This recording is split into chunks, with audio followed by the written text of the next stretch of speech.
2024-25 இந்த ஆண்டிற்கான யூனிவர்சிட்டிஸ் மத்தியிலான பெண்கள் கபாடி போட்டி பஞ்சாபில் உள்ள பத்திண்டா மாவட்டத்தில் நடைபெற்று வருகிறது. தமிழ்நாட்டிலிருந்து அன்னை தெரசா யூனிவர்சிட்டி, பெரியார் பல்கலைக்கழகம் மற்றும் அழகப்பா யூனிவர்சிட்டியிலிருந்து 36 வீராங்கனைகள் பிளேயர்ஸ் போயிருக்காங்க. அவங்க கூட 3 மேலாளர்கள், டீம் மேனேஜர்ஸ் மற்றும் 3 கோச்சஸ், பயிற்றுநர்கள் கூட போயிருக்காங்க. இன்று நடைபெற்ற போட்டியில மதர் தெரசா பல்கலைக்கழகத்திற்கும் தர்பங்கா பல்கலைக்கழகத்திற்கும் இடையேயான இந்த கபடி போட்டியின் போது தமிழ்நாட்டு வீராங்கனை மீது தாக்குதல் நடந்ததாக இன்று காலை புகார் வந்தது. உடனடியாக தொலைபேசியில் அழைச்சு நாங்கள் பேசியிருக்கிறோம். இந்த புகாரின் அடிப்படையில் பயிற்றுநர் திரு பாண்டியராஜன் அவர்களை காவல்துறையினர் விசாரணைக்கு அழைத்து சென்றிருக்கிறாங்க.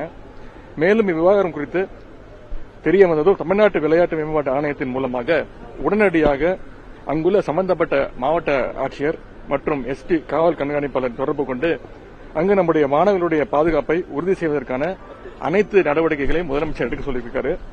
மேட்ச் நடக்கும்போது பாயிண்ட்ஸ் தொடர்பாக சின்ன ஒரு மனக்கசப்பு ஏற்பட்டு இந்த இரு அணிகளுக்கிடையே ஒரு சிறு வாக்குவாதம் ஏற்பட்டிருக்கிறது.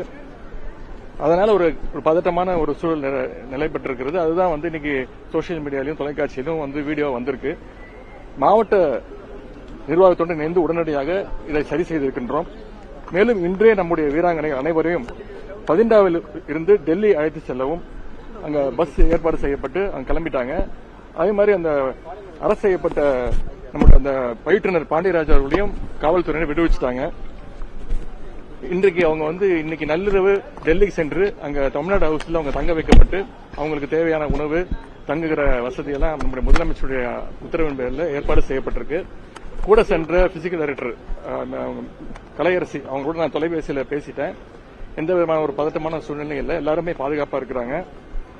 ஆகவே யாரும் அச்சம் கொள்ள வேண்டாம், வதந்திகளை பரப்ப வேண்டாம் என்று கேட்டுக்கொள்கின்றோம். இல்லை, நம்முடைய ஏசிஎஸ் திரு அத்துல்ய மிஸ்ரா அவர்கள் அங்க இருக்கக்கூடிய டிஜிபி கிட்ட பேசியாச்சு. அதே மாதிரி எஸ்டிஏ மெம்பர் செக்ரட்டரி திரு மேகநாத் ரெட்டி அங்க இருக்கக்கூடிய எஸ்பியோடய கலெக்டரோடய பேசிட்டாரு. ஒரு சின்ன ஒரு பாயிண்ட் சிஸ்டத்துல இருந்து ஒரு சின்ன குளறுபடியாகி மாணவர்களோட ஒரு சின்ன தள்ளுமுள்ள இருக்கு. யாருக்கும் பெரிய அடியெல்லாம் கிடையாது, ஒரு சின்ன சின்ன சிராய்ப்புகள் தான். அங்க இருக்கக்கூடிய மருத்துவமனைகளை யாரும் கூட்டிட்டு போல, அவங்க இருக்கக்கூடிய ஃபர்ஸ்ட் எய்ட் கிட்ல எல்லாமே சரி செய்யப்பட்டிருக்கிறாங்க. அனைத்து மாணவிகளும் பாதுகாப்பான முறையில் இருக்காங்க.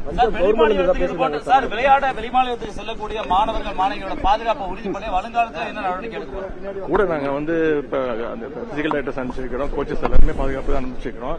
தொடர்ந்து எல்லா மாநிலங்களுக்கும் சென்று விளையாண்டுட்டு இருக்காங்க. இது மாதிரி சம்பவங்கள் ஏதாவது ஒரு நடக்கும்போது கண்டிப்பா இனிமே அடுத்த வாட்டி போகும்போது இன்னும் கூடுதல் பாதுகாப்பு அளிக்கப்படும். பஞ்சாப் கவர்மெண்ட் விளக்கம் கொடுத்திருந்தாங்க. இல்ல அது